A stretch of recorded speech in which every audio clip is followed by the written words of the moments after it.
We know we love the taste of beer, but we also love the smell of beer. Today we're going to tell you why. And I'm going to give you a look at a new impressive brewery that's opened up in King of Prussia.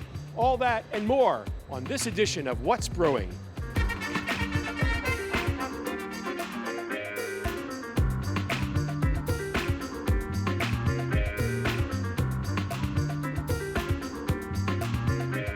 What's Brewing? Brought to you in part by Montgo Makers, powered by the Valley Forge Tourism Board. Download the app. Partial funding provided through a grant from the Pennsylvania Malt and Beverage Industry Board.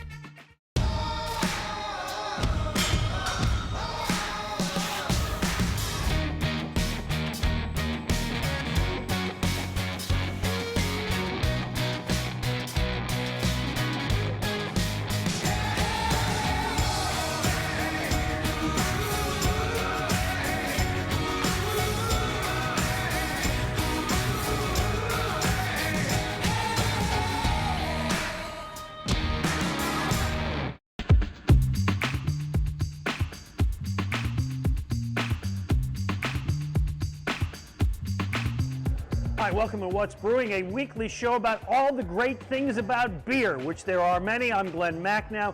This is Joe Sixpack, just back from Workhorse Brewing Company. Right. That was a quick commute for you, my friend. We're going to have more about that as the show goes on. We always like to start our show, which today is at the Conshohocken Brewing Company Bridgeport Brew Pub. We always like to start with a beer swap. And today you want to do kind of like regular guy beers. Exactly. I mean, we talk so much about the extreme flavors of hops, the sour beers, the fruit beers, and so on. But sometimes you just want what you might call a regular beer or a basic beer. I don't mean that to demean the beer. It's just a beer that was made to the typical classical style of the beer. All right, well, what is more of a regular guy beer than Delco? I am a proud Delco resident. When 2SP put this out a couple of years ago, I thought it's brilliant marketing. But more than that, it's a really good beer. I love it. Delco Lager, just a good drinking beer. I think this is the sort of thing that you might see down at the Eagles parking lot before the game, pounding these beers. Yeah, it's really nice. I mean, for a tailgate beer, this would be an exemplary beer. It's a fine kind of everyday drinking beer. It's a good late summer beer. We're now in the fall. Hey, I'll take this up to Halloween and Thanksgiving. Yeah. Again, anything Delco works for me. It's a great name and lots of good flavor. I went the other way with a pale ale, a simple pale ale. Everybody talks about India pale ales, New England style pale ales. What about an actual just plain pale ale? So I brought along Springhouse Brewing's pale ale called Seven Gates. And I guess, you just call it a regular ale. Tell me a little bit about Springhouse Brewing. Well, they're out in Lancaster. They've been around for a number of years. They are known for some of those crazy wild beers. Yeah, I thought they do a little more experimental stuff. They're actually in our bracket with their She Monster IPA. Great name, and they also do some really, that's just touching the edge of it, they do some really other crazy beers. They also have a nice little tasting room right in Lancaster that's worth a visit. Nice. So this is their IPA, or I'm sorry, their pale ale, just a plain pale ale.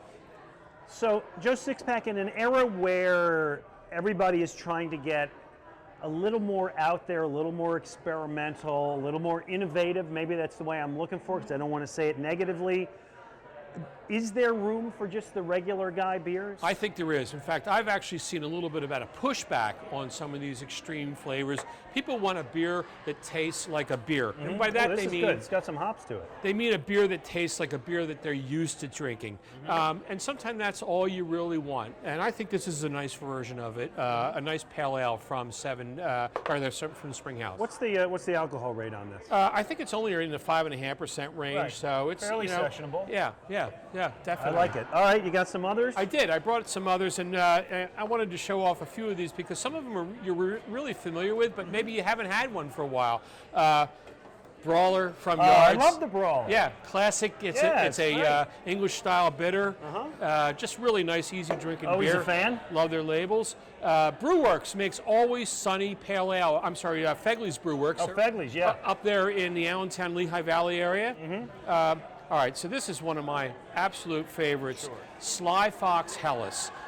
Just a really clean, crisp beer. I got to open this one up because we aren't going to drink all these, but I do want to open this one up with the big, wide, 360-degree cap. You can drink that right out of the Don't can. mind if I do. Did you want some, or can I just? Go for there it, you go. man. Out in Appalachian. It's very user-friendly. Appalachian makes a really nice, crisp mountain lager, another Never had really that nice one. beer. Okay. And finally, this is a classic, Straub American Lager. Straub has been around forever, pre-Prohibition, Sure. tiny brewery out in the western part of the state, and this is their lager, just a really, really nice beer. Sometimes you just want a regular beer to enjoy your day, and these are great ones. Hey, coming up, we're going to talk about not only why this tastes so good, oh, it smells so great, right here on What's Brewing.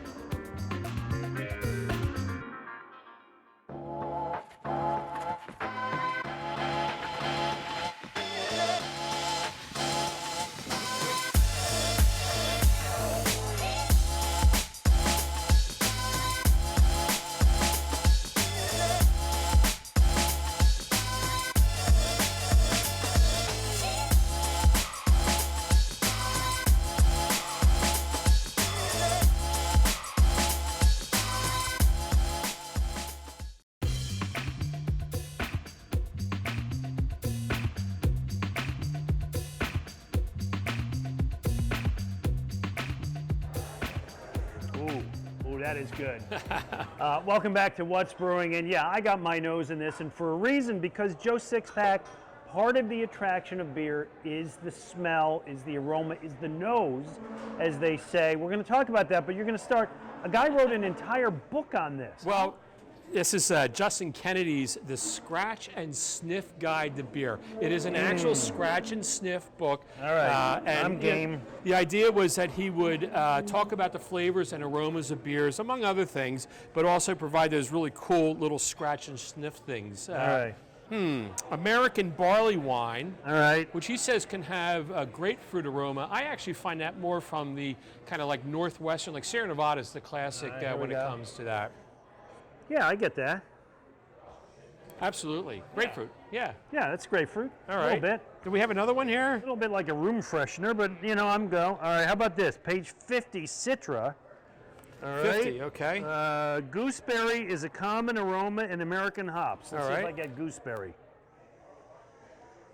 Yeah, maybe. I don't know, more like a strip club men's room to me, but there you have it. All right, well, there's the book, Scratch and Sniff Guide to Beer. I'm It's sure a you fun loved book. our There's a review. lot of good information in there. It looks so. like it. I'm skeptical of the sniff, but there's a lot going on in there. All right, let's talk about why beer smells so good. And I see you, when I approach a beer, I usually approach it like this. When I see you approach a beer, you approach it. Well, I like to sniff my beer first. So I look at it first, but then I sniff at it. And these glasses are perfect for that. The tulip style does tend to sort of concentrate the aroma a little bit. And I smell a lot of hops. This is the Conshohocken Brewing MC5, which is definitely a hoppy, aromatic beer. And the idea is that the aroma of beer is just as important, if maybe even more important, than the actual flavor of the beer. And the I reason, object, Your Honor, but go on. well, the reason is that there are so many ways, there's only so many ways that you can taste a beer, but with flavor, you can get something like 10,000 different kinds of aromas Some out people there. can. I think my taste buds work better than my nose. I just do. Because and I'm not thinking they're lying, but when people go like, yes, I get a little bit of lemon and a little bit of sandalwood with a slight biscuit. It's like, I don't get that. Well, I think some of it's actually subconscious, that you really may not recognize exactly what the aromas are as you're tasting I like the that beer. beer, though. The fact is, though, is that aroma actually, the way that you smell affects or it touches a part of the brain that is like completely primitive. It goes right to the same part of the brain that is part of the memory, so that when you smell something, you're often taken back to mom's kitchen when you smelled those aromas of baked goods. Yeah, well, sure, depending on your mom, but I'll give you a different story that isn't quite as favorable. My friend Ray Dinger, you know Ray, everybody knows Ray. Ray doesn't drink beer. Ray has had 2.5 beers in his life, and there's a reason for it, which is when he was a kid, he worked in his grandfather's bar. He was the guy who came in Saturday, Sunday mornings, 8 in the morning, swept out all the cigarette butts, and cleaned up all the stale glasses. So Ray's memory now of being a 10-year-old, of beer, is from when he was a 10-year-old, and it was that cheap, whatever, it was Schmitz, whatever they were selling back in the 60s, 50s, 60s, in the corner tappies, the stale Schmitz with cigarette butts in it the day after, and it turned him off to beer for his whole life. See, me, that's a positive memory. All right. So we'll talk a little bit about how to smell a beer. First of all, you pour it into a glass. You can't smell a beer if you drink it right out of the bottle or the can. Okay. I mean, and there's perfectly appropriate times to do that, but you got to be able to pour it into a glass first. Stick your nose into the glass. Really give it a good whiff. And actually, one of the things I do is I concentrate on the beer. Let it sort of seep in a little bit and try to think about what it is that smell reminds you of. The next thing you do, in fact, I actually do this often, you can swirl it around. Yeah. Get a little foam going in there. And as you do that, it releases more wakes of it the up aroma. a little bit. Okay. Exactly. I like that. And also, more importantly than anything, put it in a clean glass. Don't put it in a stale glass. Don't keep pouring it into the same glass you tried other kinds. So I read something that the reason beer smells the way it does, and this is some Belgian, that makes sense, researchers did this, is it's the yeast. It's the single-celled fungus in the beer.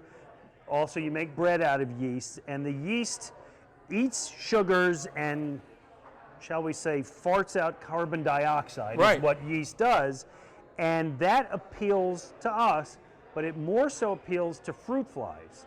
And the way yeast kind of remanufactures itself is the fruit flies land on it like overripe fruit, right?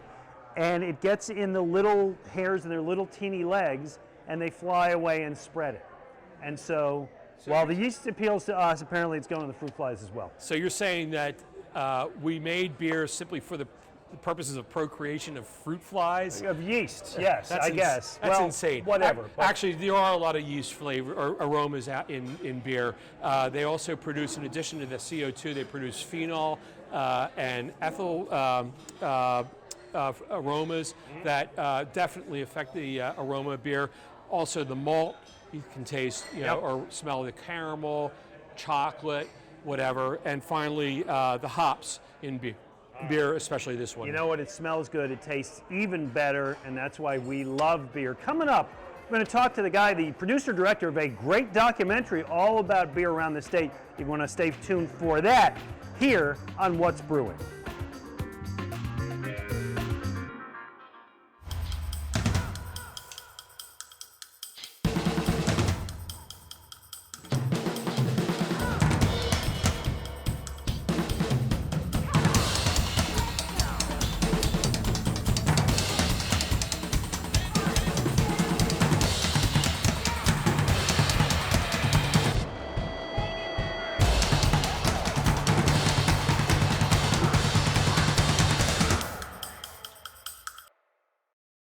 I was a home brewer a little bit in college before I could legally drink beer.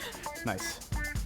Well, I was going to art college in Providence, Rhode Island, and was trying to find creative ways to drink as a young underage student.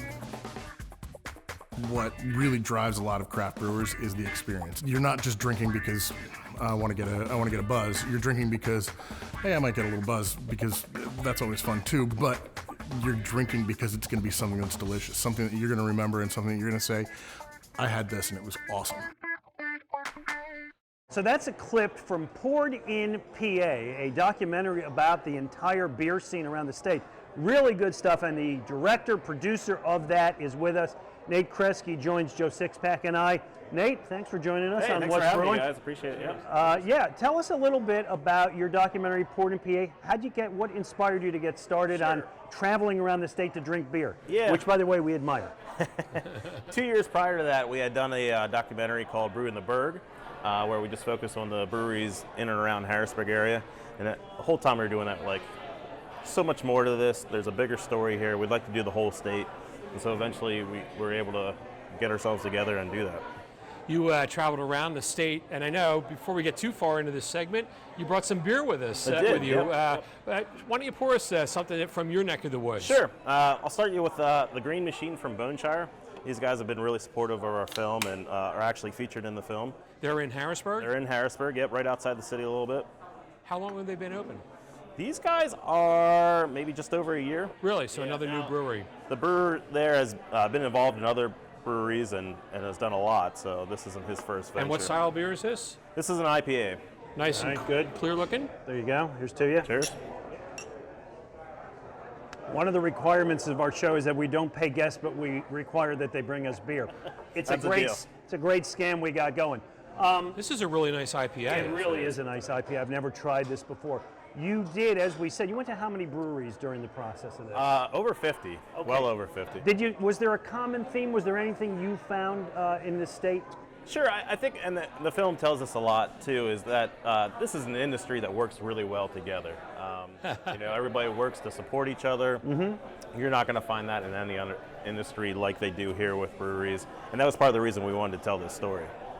Well, anything particularly unusual that you stumbled across? I'll tell you, there's a brewery in western Pennsylvania called Sprague Farms that is on a farm. Right. They have cats everywhere. And you can sit outside, cats will come up to your beer. Is that a good thing or a bad thing? It's different. You ask for different. You got to be the right kind of person. I really enjoyed it. There's a lot of segments in it. We're going to show one at the end about naming beers. Do you have any idea, having gone to all these places, what's next? I think we're going to start seeing more local breweries. So there's so many breweries popping up every day. I think in Pennsylvania we're well over 300 breweries now. And you're going to start seeing them pop in small towns and people focused on that brewery as opposed to looking for the next big thing from, name big brewery. And by small, you mean they're going to pour beer just at their location? Right, their local pub, that's going to be the place where people get together, right. Hang out with friends, family. More of a European kind of a feel. You brought us more, and there's one that I want to try because you said it's blueberry like I've never had blueberry. Well, this is a blue raspberry beer from Raspberry, okay. From 0 Day in Harrisburg. It's they do a lot of different fun beers. This was kind of a fun one for them. Whoa! Take a look at that. Hold on. Oh my word! Hello. My word! There you go. This a natural color on this thing? This is more a blue Jolly Rancher flavor here, so that is not natural. Jolly Rancher. All right. I mean, it actually looks a little bit like Listerine, frankly. So. Well, it might clean out your mouth. Oh, it's too. got that that classic sort of like fakeish kind of blueberry aroma, like a melted popsicle. Yeah. I told them they should do slushies with this. Yeah. And this is from Harrisburg, This 0 is also Day. from Harrisburg. All right. Yeah. Well, not my style. People may enjoy it. I don't know. Hey, I do. Actually, this is not too bad. Okay, good. Yeah. For a sour, this is actually a very easy drink. That's good because this is, 32 ounces? How big is this puppy? All right, we'll get started on it. It's all yours. You got that. Hey, people, tell us about the documentary. Are you getting out there? People have the opportunity to see it? Yeah, we're doing a lot of film festivals right now. Local screening, a lot of breweries are actually screening in their brew pubs. If you want to check it out, you can go to pouredinpa.com. Pouredinpa.com. Our events button there, and you can see where we're showing next, all over the state, even out of state. I'm going down to Orlando soon to check it out. So, I mean, you hit 50 breweries this year, 300. You only get there's 250 a lot more to to go. do, right? Right. Yeah. Another 5 years of work. Nate Kresge, thanks for coming. Hey, thanks for having me. Thanks for bringing us the beer. Poured in PA is the documentary. Here's a look at more of that. First IPA is an English-style IPA that we call Double Rainbow. On the first day we brewed it, they rolled up the door in the brewery and there was literally a Double Rainbow landing in the lot behind us, and we said, I guess that beer just named itself. So. It's all in the details. Sometimes it comes down to it would be neat to hear somebody order a beer with this name. This is Sexy Goodies. I just thought it was a stupid name, and then I wrote it on the board, and then it became a beer. Best done on an afternoon when we can have a few beers. You just start throwing out ideas. So, 90% of them are terrible, but, that's the way it goes. The only way to come up with something unique is to be bizarre and off the wall, but whatever works, good enough.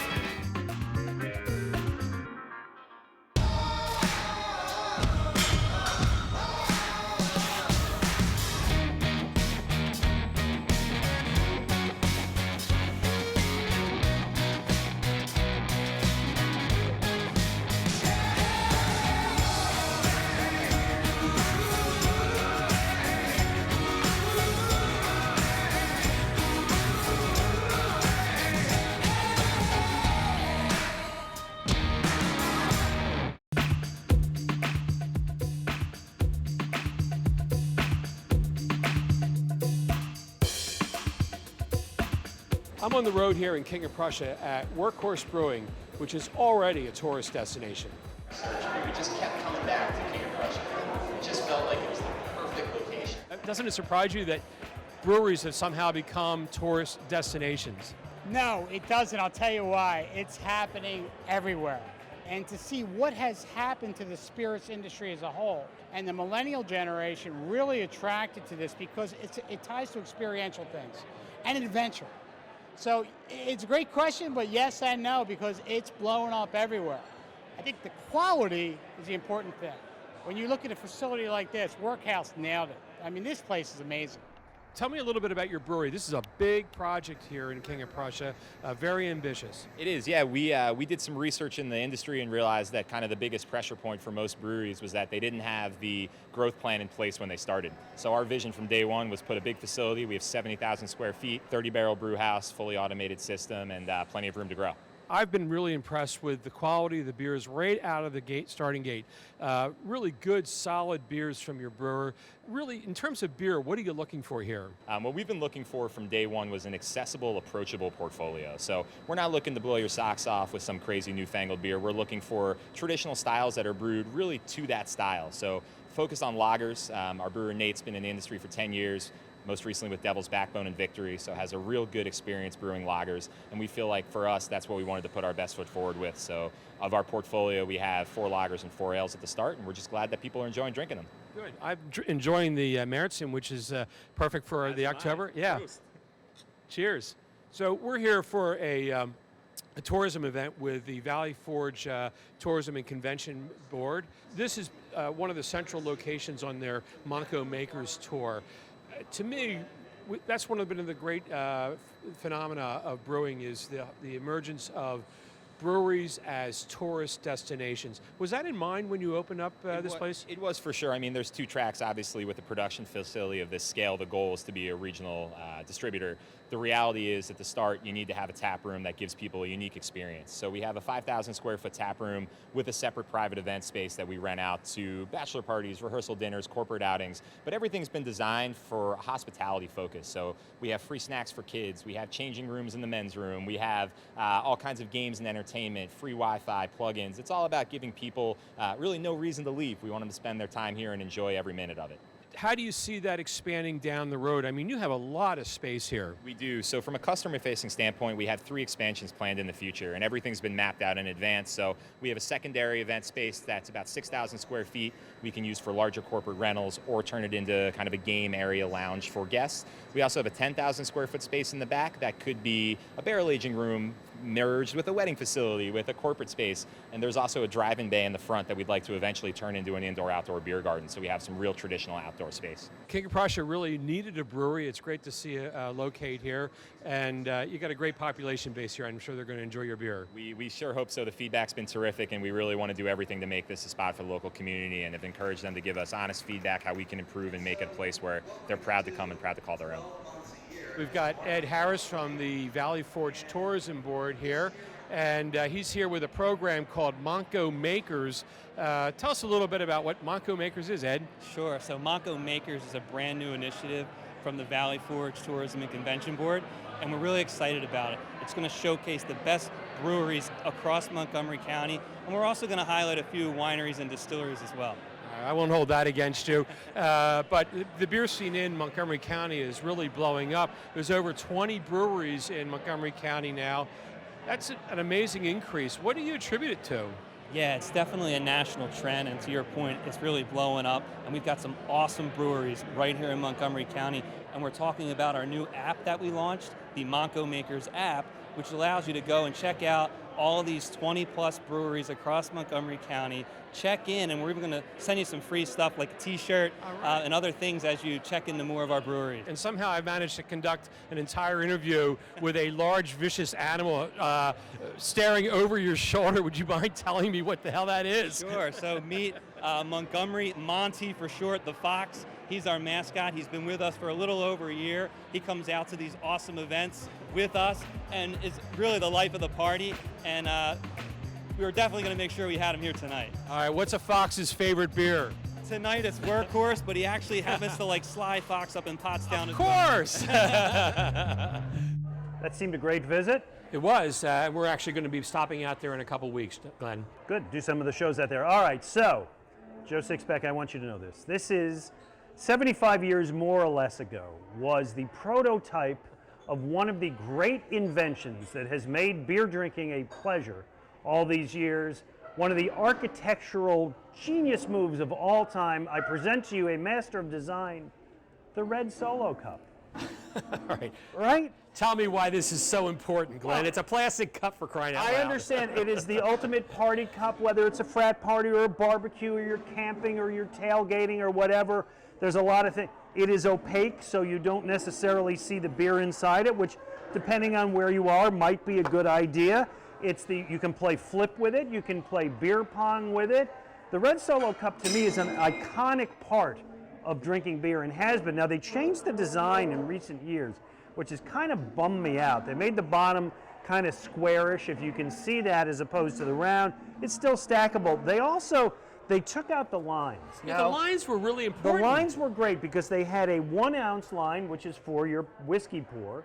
They had a 5 ounce line, which was for your wine, and they had a 12 ounce line, which was for beer. Now, they denied that all along and said that was never the reason they had it. By the way, they make 12 colors. Red is 70% of their sales. Of course. I mean, the Red Solo Cup, is infamous. They actually made a song about it. So they did, and the song is great. We're not allowed to play it because of rights issues. It's a Toby Keith song, but if you want to go on YouTube and listen to it, it's great. We salute the Red Solo Cup. Also, as always, we salute our weekly field of 16 Best of Pennsylvania IPAs. We got the brackets going. People can go onto the Facebook page, What's Brewing. What do you got this week? Okay, so we are in the Philly Burbs region, the Neshaminy Creek Shapes of Hops to Come, which was faced off against Fegley's Hopsalutely, which, to be honest with you, good ones. Fegley's Hopsalutely was one of my beers of the year a number of years ago, and I actually thought it was going to win, but Neshaminy Creek Shapes of Hop to Come beat out 60-40 the beer from Fegley's. Well, congratulations. They get to the second round. Again, you can vote on all of the brackets by going to our Facebook page, What's Brewing. All of our episodes that you see here, we're going to also put on YouTube so you can watch them. Tell your friends. Drink beer with us. We enjoy that. We're going to also post all the beers we have every show, and we invite your feedback and your ideas. And we'll be back next week. I think we may be taking a road trip to Phoenixville, which will be a lot of fun. Cool. Yeah, absolutely. A lot going on there. Yeah. Everybody, thanks for listening. We will see you next week on What's Brewing. What's Brewing? Brought to you in part by Montgo Makers, powered by the Valley Forge Tourism Board. Download the app. Partial funding provided through a grant from the Pennsylvania Malt and Beverage Industry Board.